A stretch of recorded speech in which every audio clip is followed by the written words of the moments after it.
নামাজের অন্তর্নিহিত তাৎপর্য নিয়ে অনেক বই আছে। আপনি এরকম একটা বই পড়েন, নামাজটা এটা আসলে গতানুগতিক কোনো বিষয় না। এখন আপনারা নিজেরা ডাক্তাররা অনেক গবেষকরা গবেষণা করে আপনারাই আমাদেরকে বলছেন যে নামাজের ভিতরে আমাদের রুকু করি, সিজদা করি, আমাদের যে ব্যায়াম হয়, শরীরে যে উপকারিতা হয়, এই যে নবী সাল্লাল্লাহু আলাইহি ওয়াসাল্লাম রাতের খাবার আগে খাইতেন, তারপর এশা নামাজ পড়তে যেতেন, এশা নামাজ পড়তে গিয়ে আপনার সিঁড়ি ভাঙা, দূরে যাওয়া, মসজিদে যাওয়া, উঠবস করা, ডাইজেস্ট হয়ে যায়, এরপরে তিনি পেছনে ঘুমোতে যেতেন।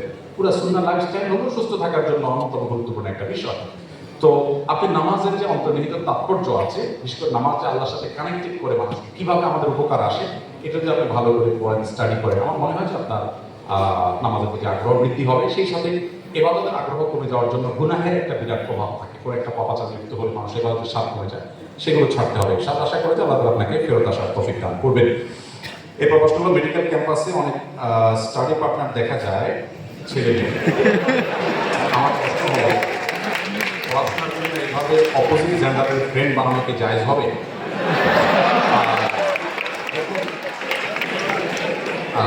আপনাদের খুশি হওয়ার কারণটা আমি বুঝলাম না। আচ্ছা যাক, দেখুন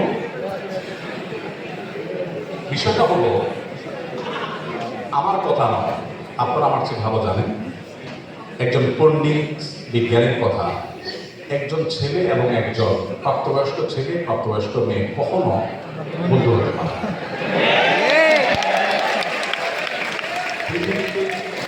পৃথিবীতে মানুষের তৈরি 10টা শ্রেষ্ঠ মিথ্যার মধ্যে একটা মিথ্যা হলো এটা।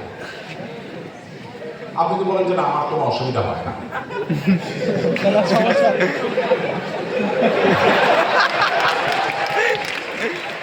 যদি আপনি মনে করেন যে না আমার কোনো সমস্যা হয় না, আমার মনে মধ্যে খারাপ চিন্তা আসে না, ভালো চিন্তা আসে না, তাহলে আপনি মেডিকেল স্টুডেন্ট হওয়া সত্ত্বেও আপনার ডাক্তারের কাছে যাওয়া উচিত। অথবা আপনি আপনার কথা অসত্য পারেন, দুটার একটা। দেখুন, আমি বলছি না যে কোনো হোয়াটসঅ্যাপ গ্রুপে, কোনো মেসেঞ্জার গ্রুপে বা কোনোভাবে শরিয়ার পর্দা মেনটেন করে এক ধরনের সাথে পড়াশোনা বিষয়গুলো শেয়ার করা যাবে না, তা বলছি। আপনি সেফটি নিশ্চিত করে যদি এটা করেন, আপনি অবশ্যই করতে পারেন, কিন্তু সেফটি নিশ্চিত করতে হবে। শরিয়া কেন পর্দার কথা বলেছে? দেখুন, গোটা পৃথিবীতে একটা প্রচেষ্টা দেখবেন যে আমাদের মুসলমানদেরকে মেয়েদের মুখোমুখি দাঁড় করানো হয়, যেন মেয়েদের বিরুদ্ধে ইসলাম সবকিছু করেছে। আমরা গত পরশুদিন সম্ভবত বইটা আলোচনা করেছিলাম যে আমাদের প্রিয় নবী সাল্লাল্লাহু আলাইহি ওয়াসাল্লাম নারীদের জন্য কি করেছেন। খুব বেশি সময় পাইনি, যতটুকু পাইছি আমি চেষ্টা করেছি বলা। আপনি যদি এই পড়াশোনা করেন আপনি অবাক হবেন, আজকে নারীবাদের স্লোগান ধরা মানুষগুলোর জন্মের ১৫০০ বছর আগে প্রিয় নবী সাল্লাল্লাহু আলাইহি ওয়াসাল্লাম নারীদেরকে পাতাল থেকে তুলে আকাশে রেখে গেছে। অনেক আলাপ, সেদিকে আমি যাব না। আমি শুধু এটুকু বলবো যে আল্লাহ রাব্বুল আলামিন যে বিধানগুলো দিয়েছেন আমাদের খোলা রাখতে দিয়েছেন, আমাদের ক্ষতির জন্য দেন। আমরা মানুষ তার বিরুদ্ধে নিজেদের বুদ্ধি থেকে অনেক কিছু এক্সপেরিমেন্ট করতে গিয়ে একটা সময় আমরা সারেন্ডার করতে বাধ্য হই। আপনি পশ্চিমে দেখেন, পশ্চিমা পৃথিবীতে দেখেন, নারীদেরকে ইসলামের মুখোমুখি করার চেষ্টা করা হওয়া সত্ত্বেও সেখানে ইসলাম গ্রহণকারী মানুষদের মধ্যে পুরুষদের চাইতে নারীদের সংখ্যা সবচাইতে বেশি। আজকেও দেখলাম অনেকগুলো কম্পিটিশন আমাদের বন্ধা এগিয়ে আছে। আমরা সুন্নাহ ফাউন্ডেশন থেকে যে কটা কম্পিটিশন দিয়ে বেশিরভাগ ক্ষেত্রে দেখি ছেলেদের চেয়ে মেয়েরা এগিয়ে আছে। তার মানে ছেলেরা ভাগে কিন্তু বেশি করে, মেয়েরা তুলনামূলক বেশি সিরিয়াস। তো বোনদের সাথে ভাইদের অর্থাৎ ছেলে মেয়েদের পরস্পর যদি পড়াশোনার বিষয়গুলো শেয়ার করতে গিয়ে ফিতনামুক্ত পরিবেশে করা যায়, যেখানে আসলে কোনো প্রকার ফিতনার আশঙ্কা থাকবে না, হতে পারে সেখানে অনেকে আছেন, একান্তে একজন একজন নয়, শুধুমাত্র হয় একজন এবং একজন যদি হয়, অর্থাৎ একজন ছেলে একজন মেয়ে, তখন অন্তরণ আলাপ করতে করতে সেখানে নানাবিধ ফিতনার দিকে চলে যায়, নানাবিধ শয়তান মনের ভিতরে অস্বস্থতা নিয়ে আসে। দিন শেষে আমরা মানুষ, গোটা পৃথিবীতে আপনি দেখেন এই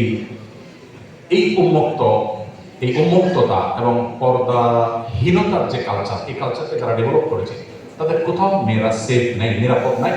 আপনি এখানে যতই বলেন যে ভাই সবাই ভালো হয়ে গেলে কি হয়, মনটাকে ভালো করলেই তো হয়, এই মুখরোচক অনেক স্লোগান আপনারা শুনতে পাবেন, এর চাইতে ভুয়া কথা, বোগাস কথা আপনি পাবেন না। মন ভালো করলে যদি ঠিক হয়ে যায়, তা আমার প্রশ্ন হলো, আপনি ব্যাংক থেকে টাকা তুলে কেন ব্যাগে লুকায় লুকায় নেন? আমাদের চোর ভাইরা সবাই মন ভালো করলেই তো হয়ে যায়। সেখানে ওয়াজ কেন করেন না যে ভাই সবার মনটা ঠিক করেন, কেন আমার টাকা থাকতে হবে, আমার টাকা আমি ওপেন নিয়ে যাবো, আপনি আপনাকে সেভ করেন, এটা কেন করেন না? যাই হোক, আমি দীর্ঘ আলোচনা যাবো না। তো এই বিষয়টাকে মেনটেন করে আপনি করতে পারেন, সেটা ইসলাম আপনার জন্য জায়েজ রেখেছে। আমরা যে প্রথম বর্ষে পড়াশোনার জন্য মানব কঙ্কাল কিনে পড়ি এবং পরবর্তীতে সেটা বিক্রি করি, এটা ইসলামিক দৃষ্টিতে কতটুকু জায়েজ? আর ইসলামিক দৃষ্টিতে জায়েজ নাই। আমি জানি আপনারা প্রায় সবাই এটা করেন, কিন্তু এটা জায়েজ নাই। কেন জায়েজ নাই? দেখুন, ইসলাম মানব জাতিকে সম্মানিত করেছে। আল্লাহ বলেছেন ওয়ালাকাদ কারামনা বানি আদম, আমি আদম সন্তানকে সম্মানিত করেছি। এই জন্য মানুষের শরীরে কোনো অংশ বিক্রি করা ইসলাম জায়েজ রাখেনি, এটা পণ্য নয়। যদি গবেষণার প্রয়োজনে কোনো অংশ নিয়ে গবেষণা করতে হয় বা মানুষের শরীরে কোনো অংশ একজন অন্যজনকে দিতে হয়, সেটা বিনা পয়সায় দিতে হবে, এটা চ্যারিটি থাকতে হবে। রক্ত দিলেও কেউ বিক্রি করতে পারবে না, শরিয়া দৃষ্টিকোণ থেকে রক্ত দান করবে, এটা তার ইবাদত হিসাবে সওয়াবের জন্য দেবে। এখন আপনি হয়তো বলবেন যে বস্তুবাদের এই পৃথিবীতে এটা কি সম্ভব? সবকিছুই সম্ভব হবে মানুষ যদি আসলে সদিচ্ছা রাখে। আমরা যখন সুদের ব্যাপারে বলি যে ঋণ দিতে হবে সুদমুক্ত, তখন বলে ভাই সুদমুক্ত ঋণ কেউ দিবে পৃথিবীতে? সুদের এই ডেভেলপমেন্ট পৃথিবীতে যতদিন না হয়েছে, শত শত হাজার বছর পর্যন্ত মুসলমানরা যখন বিশ্ব শাসন করেছে, তখন সুদমুক্ত অর্থনীতি কিভাবে তারা দাঁড় করিয়েছে সে বিষয়ে স্টাডি এবং বহু গবেষণা আছে। সো আমরা বানিয়ে নিয়েছি একটা পৃথিবী, স্বার্থপর পৃথিবী, যেখানে ধুতো ফেলতে মানুষ স্বার্থ ছাড়া ফেলে না। সেখানে আসলে এগুলো চিন্তা করা একটা কঠিন, কিন্তু বাস্তবতা হলো ভিন্ন।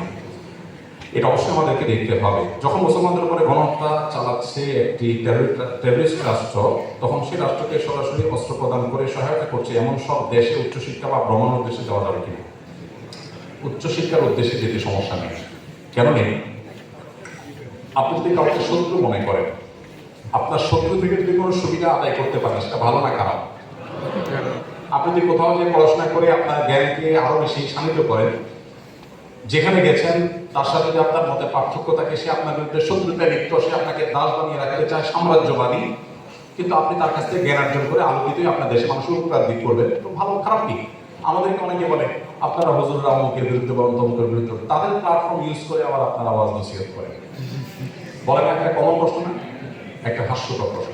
কেন হাস্যকর প্রশ্ন? আমাকে একজন ঢেল মেরেছে আমাকে আঘাত করার জন্য, ওই ঢেলাটা আমি ধরে তার দিকে মেরে দিলাম, লাভ করলাম না লস করলাম? এখন আপনি যদি বলেন ভাই কাজটা কি ভালো হলো? শত্রুর ঢেল মারলেন আপনি, এই প্রশ্নটা কোনো লজিক্যাল প্রশ্ন না।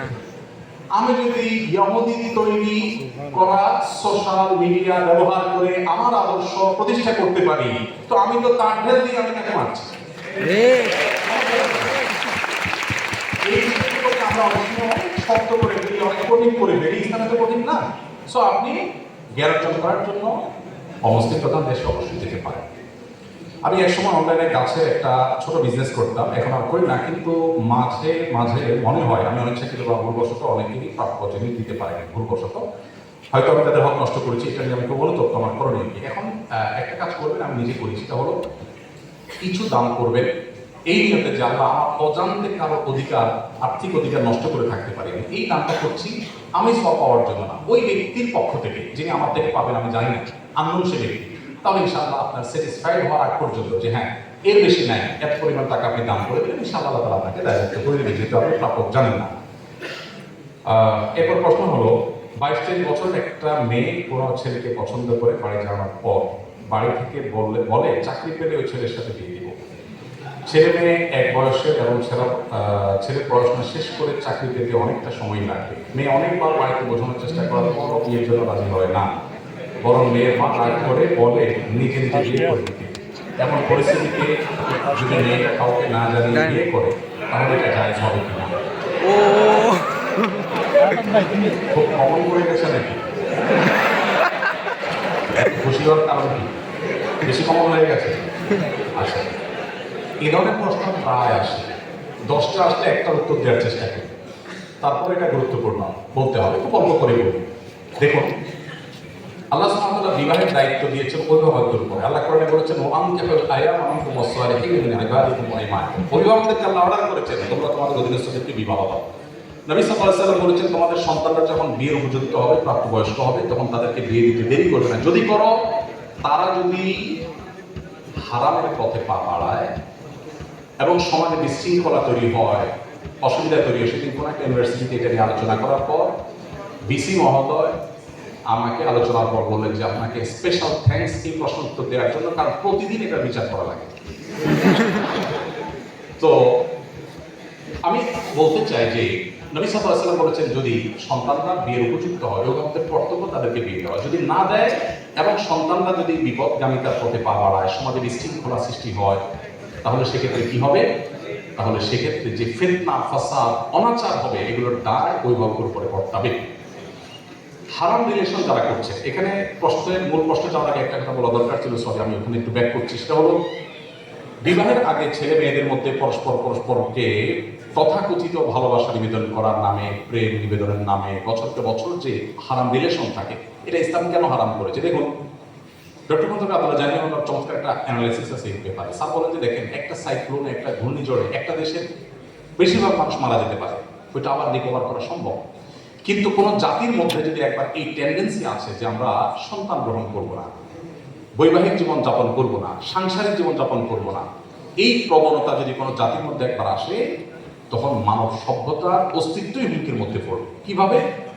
আজকের উন্নত পৃথিবীর যে কোনো দেশ আপনি তাকান, পশ্চিমের যে কোনো দেশের দিকে তাকান, এমনকি কুবেও তাকান, কয়েকদিন আগে দেখবেন কানাডা আমাদের দেশ থেকে গণহারে ভিসা দিয়ে লোক নিচ্ছে। আমি তো অবাক হয়ে গেছি শুনে, যে ব্যাপার কি এত বেশি লোক নিচ্ছে কেন? পরে শুনলাম যে তাদের দেশের লোকের টান করছে, আমার দেশ থেকে লোক নিয়ে যাচ্ছে। আপনারা স্টুডেন্ট ভিসা যখনই দাঁড়ান কোনো এম্বাসি, একটু মোটামুটি যোগ্য ছাত্র হলে আর দেরি করে না, সাথে সাথে তারা নিয়ে যাচ্ছে। ব্যাপার কি? আমি ভিজিট ভিসা জন্য গেলে আমাকে ভিসা এরকম দেয় না, আপনাকে তো বেশি দিচ্ছে কেন? তাদের দেশে আসলে পর্যাপ্ত লোক নেই। এখন প্রত্যেকটা উন্নত দেশে, আপনারা সবাই জানেন আমার চাইতে বেশি, প্রত্যেকটা উন্নত দেশে সন্তান হলে সরকার তার জন্য বাবা মাকে ভাতা দেয়, 2টা হলে আরো বেশি দেয়, 3টা হলে আরো বেশি দেয়, মানে সন্তান যেন হোক, সরকার চায়। কিন্তু বাস্তবতা হলো তাদের দেশে এমন ভাবে জেনারেশন গ্যাপ তৈরি হচ্ছে যে দেশ চালানোর মতো পর্যাপ্ত মানুষ নেই। ওই যে বিবাহকে তারা ডিনাই করেছে, বিবাহ বহির্ভূত সম্পর্ককে অ্যাপ্রিসিয়েট করেছে, তার প্রবৃত্তি তারা ভোগ করছে, আরো হয়তো চরম প্রবৃত্তি অপেক্ষা করছে। তো এই জন্য বিবাহ বহির্ভূত সম্পর্ক হালাল, এখান থেকে বেরিয়ে আসতে হবে। অভিভাবকরা যদি বিবাহ না দেন, তারা গুণাগার হবেন। এখন আপনার অভিভাবকদেরকে আপনি বোঝাতে পারছেন না, কি করবেন? আমি বলবো, যদি পারেন অভিভাবকদেরকে আমার অফিসে নিয়ে আসবেন। যদি আপনি আনতে পারেন, আমি ইনশাআল্লাহ চাচা চাচিকে বোঝানোর চেষ্টা করবো, ইনশাআল্লাহ। আমি পল্টনের একটা হোটেলে গিয়েছি একটা প্রোগ্রামে, এক যুবক তার বাবাকে হাত ধরে নিয়ে আসছে আমার কাছে, এসে বলছে, হুজুর এই আমার বাপ অনেক বলছে, দিয়ে দেয় না। আমি তো লজ্জা পড়ে গেলাম, যে কত বেহায় আছে। তো বাবা মাদেরকে যদি আপনারা বুঝাইতে না পারেন, তো সেক্ষেত্রে অনেক বুদ্ধি আছে। সেদিন এক যুবক একটা দারুণ আইডিয়া দিল, বললো যে ভাই, আর্লি ম্যারেজের যে উপকারিতা, এটা নিয়ে আপনার একটা বক্তব্য ছিল। আব্বা আম্মাকে তো আসলে ডাইরেক্ট বলাও যায় না, ওই বক্তব্যটা ইউটিউবে চালাই দিয়ে আমি টয়লেটে চলে গেছি। তাতে পারপাস সার অনেকটাই হয়ে গেছে, বাবা মা কনভিন্স হয়ে গেছে জানা। তো যাই হোক, আমাদের বাবা মাদেরকে আমি অনেক সময় বলি, এখানকার মুরব্বীরা নাই, আমাদেরকে থাকলে আমি বলতাম, এবং অনেক সময় আমি বলি, আমাদের মুরব্বীরা, বাবা মারা, ওনারা যে বয়সে বিয়ে করেছে, এখনকার সন্তানদের সামনে সোশ্যাল মিডিয়া যে ফিতনার সয়লাভ চলছে, তাদের তার চাইতে বেশি আগে বিয়ে করার প্রয়োজন হয়। আমি অনেক জায়গায় বলেছি যে আমি কিন্তু এই বয়সে নানা হয়ে গেছি, কেউ বিশ্বাস করে না। আমি এখন এই বয়সে নানা হয়ে গেছি, ইনশাল্লাহ দাদা হয়ে যাচ্ছে আমরা চাই। তো আর্লি ম্যারেজের যে কত উপকারিতা আছে, সেটা আমি লম্বা টপিকে বিশেষ করে এটুকু বলবো যে বাবা মাকে কনভিন্স করে বিয়ে করবে, এটা তাদের কনভিন্স করে করাটা আপনার দায়িত্ব। হানাফি মাযহাব অনুযায়ী প্রাপ্তবয়স্ক মেয়ে নিজে নিজে সিদ্ধান্ত নিয়ে বিয়ে করলে বিয়েটা বাই ল কোরআন হাদিসের আলোকে শুদ্ধ হয়ে যাবে। যদিও অন্যান্য ইমামদের মতে অভিভাবকের সম্মতি ছাড়া মেয়ের বিয়ে বিশুদ্ধ হবে না। তো এই জায়গাটাতে আমি বলবো বোনদেরকে, ভাইদেরকে, যে বাবা মাকে কনভিন্স করার চেষ্টা করুন, নানাভাবে কনভিন্স করার চেষ্টা করুন। এটা সিরিয়াস ইস্যু, এবং তাদেরকে জানিয়ে বিয়ে করা ভালো। অনেকে বলে, হুজুর পালিয়ে বিয়ে করা যাবে কি? বিয়ে তো চুরি না, পালাতে হবে কেন? কনভিন্স করে অভিভাবকদেরকে বুঝিয়ে তারপরে করেন। এই চ্যালেঞ্জগুলো ওভারকাম করতে হবে। আপনি যুবক মানুষ, বিশ্বজয় করবেন কিভাবে? সেটা বিয়ে যদি করতে না পারেন, বাপ মাকে বাপ মাকে যদি ভালো করে বোঝাতে না পারেন, আপনি দুনিয়া নিয়ে করবেন কোথেকে? এই ছোট কাজটা যদি না পারেন, চ্যালেঞ্জ নিতে হবে, তাদেরকে বোঝানোর চেষ্টা করতে হবে। আর কত বুদ্ধি দেবো, একটা ছোট টিভি দিয়ে শেষ করি। এলাকার ইমাম সাহেব হুজুরের সাথে বাইক করবেন, হুজুরে ভালো করে চা নাস্তা খাওয়াই, বলবেন, হুজুর আমার আব্বাকে একটু এই বিষয়টা ভালো করে বুঝান, দেখবেন হুজুর ইনশাআল্লাহ কনভিন্স করে ফেলেছে। তো যে কোনো ভাবে বাবাকে সন্তুষ্ট করে করার চেষ্টা করুন। যদি না করেন, নিজেরা করতে চান, গুনাহ থেকে বাঁচার জন্য আর কোনো উপায় নেই, সেক্ষেত্রে বললাম যে হানাফি ধর্ম অনুযায়ী বিয়ে বিশুদ্ধ হয়ে যাবে, যদি অন্য ইমামদের মতে হবে। হ্যাঁ, আমি একজন ছেলেকে বিয়ে করতে চাই, সে ধার্মিক এবং ফ্যামিলি ভালো, সে মেডিকেলের নয়, ইঞ্জিনিয়ারিং পড়ছে এবং আমরা সেম এজে। এখন আমার ফ্যামিলিকে কিভাবে মানাতে পারে, ওই যে বুদ্ধি শিখিয়ে দিলাম কিভাবে মানাবে। এরপর প্রশ্ন হলো, কেউ হজ করতে শারীরিকভাবে অক্ষম হলে বদলি হজের বিধান কি? বদলি হজের ক্ষেত্রে এমন ব্যক্তি নির্বাচন করা যাবে কিনা যিনি নিজের হজ আদায় করেন না। যিনি নিজের হজ আদায় করেন না তিনি কাল বদলি হজ করতে পারবেন না। নবী সাল্লাল্লাহু আলাইহি ওয়াসাল্লাম একটা হাদিস আবু দাউদে বর্ণিত হয়েছে, এক ব্যক্তি হজ করছিলেন তার ভাই শুক্রবার পক্ষ থেকে। নবী সাল্লাল্লাহু আলাইহি ওয়াসাল্লাম তাকে বললেন, তুমি কি নিজের হজ করেছো? তিনি বলেছেন না। তখন বলেছেন, আগে তোমার হজ করো, তারপর তুমি আমাদের পক্ষ থেকে করবে। সো বদলি হজ করতে হলে নিজের হজটা আগে করা থাকতে হবে। বাবা মার 3 সন্তান, 1 বোন 2 ভাই, 3 জনের স্বাবলম্বী। ইসলামী শরীয়ত অনুপাত অনুযায়ী বাবা মায়ের সম্পত্তি বন্টন না হয়ে যদি সমান 3 ভাগে ভাগ হয় এবং তাতে বাবা মা এবং ভাই বোন সবাই সম্মত থাকে, তাতে গুনাহ হবে কিনা? প্রথম কথা হলো, সম্পদের ভাগটা হবে বাবা মার মৃত্যুর পর। এটাই হলো কোরআন হাদিসের নির্দেশনা। জীবিত অবস্থায় যদি ভাগ হয়, সেটা সম্পত্তির বন্টনের শরীয়ত যে নির্দেশনা, সেটা একটা গিফট হবে। বাবা জীবন দশাতে একটা উপহার হবে, সন্তানদেরকে দিলেন। কিন্তু মৃত্যুর পরে হবে মূলত বন্টনটা ওয়ারিস হিসাবে। সেই বন্টনে যদি সব ভাই বোন একমত হন যে ঠিক আছে, কোরআন হাদিস অনুযায়ী কেউ কম কেউ বেশি পায়, বাট আমরা সমান সমান নিব, কোনো দায় দাবি রাখবো না, এটা যদি সন্তুষ্ট চিত্তে তারা করেন, সেটি জায়েজ আছে। কিন্তু আল্লাহ তাআলা যে বন্টন করেছেন সেটার প্রতি পরিপূর্ণ ঈমান থাকতে হবে, সেটা অযৌক্তিক নয়, সেটা অন্যায় নয়, সেটাই সবচেয়ে ইনসাফ। এটি বিশ্বাস করে নিজেরা যদি এটা ডিসিশন নেন, ঠিক আছে বোন একটু কম পায় কিন্তু বোনটা আমার গরিব, আমি ছেড়ে দিলাম, সমানে দিয়ে দিলাম, এটা যদি ভাইরা ডিসিশন নেন, সবাই যদি সম্মত থাকেন, কোনো অসুবিধা নেই। মুশকিল হলো এই সমস্ত পারিবারিক ডিসিশনের ক্ষেত্রে এক দুজন ডিসিশন মেকার হয় আর বাকিরা বাধ্য হয়ে রাজি হয়, লজ্জা কিছু বলতে পারে না। এই জিনিসটা খেয়াল করতে হবে যে কেউ তো বাধ্য হয়ে রাজি হচ্ছে না, এটা শেয়ার করতে হবে। অনেক স্থানে বিশেষ করে গ্রামাঞ্চলে দেখা যায় অনেক হুজুর চুরি চাওয়া বস্তু খুঁজে দেওয়া থেকে শুরু করে অনেক গোপন জিনিস জেনের মাধ্যমে জেনে দেওয়ার প্রতিশ্রুতি দিয়ে থাকে। এক্ষেত্রে এগুলো বিশ্বাস করা এবং কুফরের সীমা কতটুকু, এটা সম্পূর্ণ নাজায়েজ একটি কাজ। ইস্তেহারা বিল জিন বা জিনদের সাহায্য নিয়ে এই ধরনের কাজ করা, এটাকে সারা বিশ্বের সব ওলামা একরাম নাজায়েজ বলেছেন। অতএব এটি কোনো অবস্থাতে জায়েজ নয়। যদি জিন দিয়ে এরকম চোর ধরা এটা জায়েজ হতো বা এটা যদি শরিয়ার সিস্টেম হতো, তাহলে নবী করিম সাল্লাল্লাহু আলাইহি ওয়াসাল্লাম সাক্ষী টাক্ষী দিয়ে আদালতের ব্যবস্থা করতেন না, তিনিও এই জিনে ধরা একটা রোগীর লোক রেখে দিয়ে কাজ করতেন। তো এটা সঠিক কোনো কাজ নয়। ইসলামের দৃষ্টিতে প্রক্সি দেওয়া নেওয়া বিষয় এগেইন কমন। আচ্ছা, এটা যেখানেই ইসলামের শিক্ষা প্রতিষ্ঠানে সব জায়গায় থেকে কমন প্রশ্ন এটা আসছে, তার মানে এই অপকর্মটা খুব বেশি হয়। খুবই জঘন্য কথা। আপনি একজন স্টুডেন্ট অনুপস্থিত, আপনি আপনার দোস্তের হয়ে হাজিরা দিয়ে দিলেন, সে আসলে উপস্থিত না, তাহলে আপনি একটা মিথ্যার সাথে নিজেকে সামিল করলেন। কোন অবস্থায় এটা জায়েজ হতে পারে না। এটা যে না জায়েজ, এটা বোঝার জন্য পণ্ডিত হওয়ার প্রয়োজন নেই, কমন বিষয়, আমরা যে কেউ বুঝতে পারি। এই জন্য আমরা আশা করবো যে এই জায়গা থেকে আমরা বেরিয়ে আসবো। আমরা জানি যে অনেক জিনিস থেকে বেরিয়ে আসা আমাদের জন্য চ্যালেঞ্জিং, কিন্তু বেরিয়ে আসতে হবে এবং চেষ্টা করতে হবে। প্রক্সি দেওয়াটাকে আমরা কোনো দোষে কিছু মনে করি না, বরং মনে করি যে আমার দোস্ত যেহেতু চাইছে সবার বিষয় হবে, মানুষের উপকার করলাম না, সব উপকার সবার বিষয় ভালো হয়ে যাবে। একজন মানুষ অনুপস্থিত, আমি তার উপস্থিতির ব্যাপারে সাক্ষ্য দিলাম, আমি মিথ্যা সাক্ষ্য দিলাম, খুব ডেঞ্জারাস একটা বিষয়, কবিরা তো না, হাসির বিষয় না, সিরিয়াস। এই জন্য যাদের অভ্যাস আছে, ভাই আমি একটু অ্যাবসেন্ট থাকলাম, অ্যাবসেন্ট থাকার কারণে আমার একটু ক্ষতি হলো, সেই ক্ষতি একজন মুসলমানের কাছে অনেক উত্তম ওই ক্ষতির চাইতে যে ক্ষতি করে তার জাহান্নাম ত্বরান্বিত করে, জান্নাত থেকে সে দূরে সরে। একজন মুসলমান আদর্শিকভাবে কোনো দেউলিয়া হতে পারে না। আমাদের এই দেশটাকে দুর্নীতিমুক্ত করবার জন্য সৎ মানুষ দিয়ে দেশটা পরিচালিত হবে, শাসিত হবে, সেটা আমরা স্বপ্ন দেখি, নতুন বাংলাদেশের স্বপ্ন দেখি। কিভাবে হবে? আপনি যদি স্টুডেন্ট লাইফে প্রক্সি দেন, আপনার যদি জন্ম তারিখ কম বেশি করে দেন শুধুমাত্র বেশি দিন চাকরি করার জন্য, অসততার উপরে ভিত্তি যদি থাকে আপনার কেরিয়ার, আপনার স্টুডেন্ট লাইফ, আপনি চাকরি করে কি করবেন? এই জন্য সততার প্রশ্নে একজন মুসলমান কখনো কম্প্রোমাইজ করবে না, যেটা সততার প্রশ্নে কম্প্রোমাইজ করবো না, তাতে দোস্ত নাকাশো আমি আমার জায়গায় থাকবো। আল্লাহ আমাদের সেরকম মেরুদণ্ড মুসলমান হওয়ার তৌফিক দান করুন। আমার মনে হয় শেষ করি, প্রশ্ন আরো অনেক আছে, আমরা ইনশাআল্লাহ রাত অনেক হয়েছে, আমি প্রশ্নগুলো নিয়ে যাচ্ছি ইনশাআল্লাহ। আমাদের